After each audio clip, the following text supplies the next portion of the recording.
The famous Peng Lai Chinese restaurant. Dito tayo sa malapit sa Quezon Avenue. Marami na kaming event na napuntahan dito, mga binyag at mga birthday ng aming kamag-anak. Uy, Kumusta? sir! Kumusta buhay mo? Welcome to my channel. Kumusta po kayo, Dok? Ay, lakas ko. Na-subscribe na kita, Dok, eh. Oh, salamat ha. Tolentino Roel. Ikaw, interviewin kita. Ano masarap na pagkain dito? Roasted fried chicken, sir. Masarap ano? Ikaw, ano favorite mo? Akin ay Peking duck. Peking duck. Sarap ng Peking duck. Ikaw?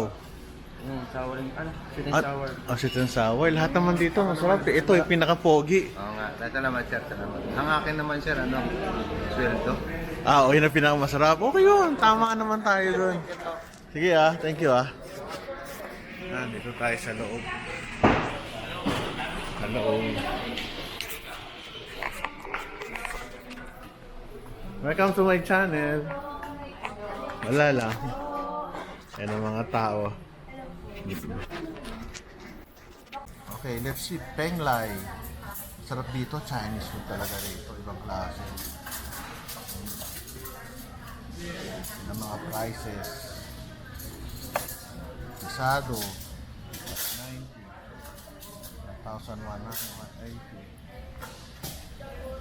Sarap ang pagkain dito, lalo ng mga isda, tsaka chicken, mga soup. Ito na mapapakita lahat kasi pumunta na lang ho kayo dito. Mayroong set menu 10. Mura na rin.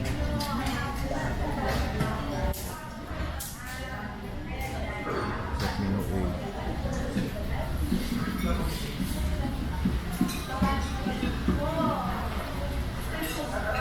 Ito sa baba.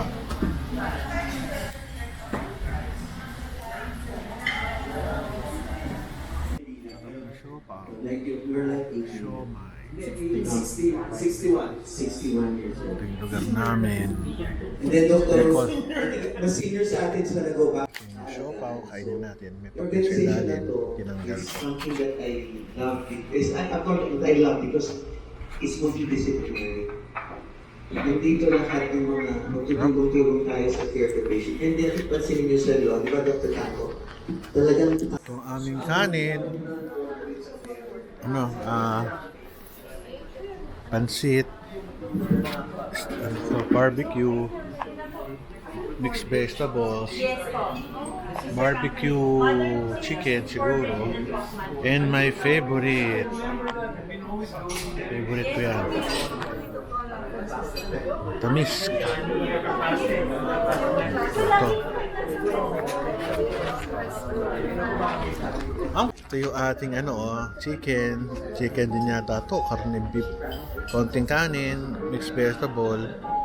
Kakain tayo mamaya marami. Pero ito muna. Ito. Kain kami ng kain. Sopa. Masarap. Sarap ng corn. Corn and mushroom, favorite ko to. Sakto. Kuya, maraming salamat sa namin pagkain saka sa service mo. Ang dami nakain. Ang sarap. Very good. Thank you.